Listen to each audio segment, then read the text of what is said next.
Xiyonat eng og'ir, eng qiyin mavzu. Juda qiyin narsa.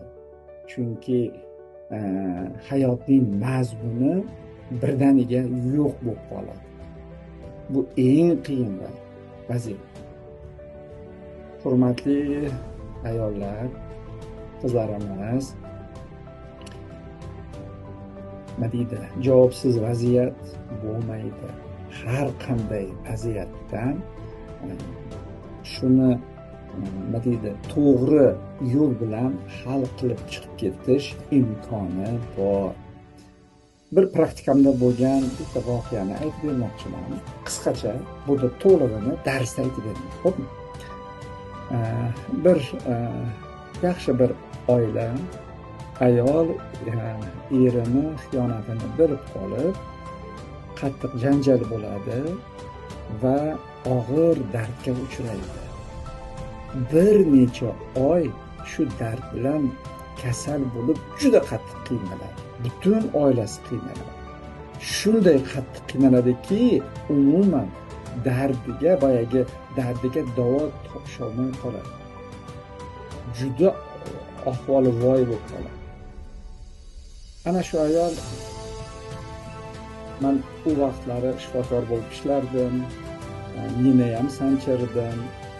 Keldi oldimga va shu davolash davomida qarasam umuman yordam bermaydi. Sekin so'ray boshladim. Birinchi kunlar umuman gapirmas edi. U uchun hamma erkaklar yomondir. Nafrati borda erkaklar. Keyin sekin 2-3 kundan keyin sekin men ko'proq bilgandan keyin, tanigandan keyin ochila boshladi. Ochilib, shu bo'lgan vaziyatni hammasini birin-ketin boyagi polchkalarga qo'yib chiqdik. Hammasi joyiga turdi. Hamma joyiga turdi. Bitta qiziq narsa. Ishni qilgan eri, lekin vaziyatni to'g'rilagan ayoli. Qanday deysizmi? Buni darsda aytaman. Juda ham oson. Shu bitta narsa qildi xo'jayini bilan. Birdaniga xuddi mana shu nima deydi, mo'jiza bo'ldi-da. Shu uni bezovta qilayotgan dardi birdaniga o'tib ketdi. Birdaniga o'tib ketdi. Tasavvur qiling, birdaniga o'tib ketdi. 6 oy qiynagan dardi birdaniga o'tib ketdi. Keyin o'zi hayron, hammasi hayron. Oradan 1 yil o'tdi, telefon orqali qanday desam zo'r dedi.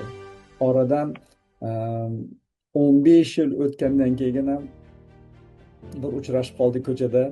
Qanday desam juda ham yaxshi o'tgan ekan. Yaxshi ham shunday ajrashib ketmagan ekanman. Xudoga shukr dedi. Shuning uchun Xudo ko'rsatmasin, shunaqa dardinglar bo'lsa ham hamma narsani yechimi bor.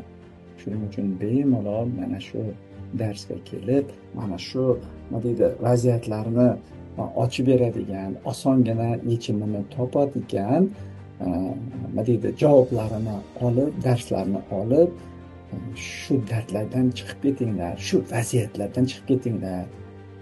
Imkon qadar oilani saqlab qolinglar.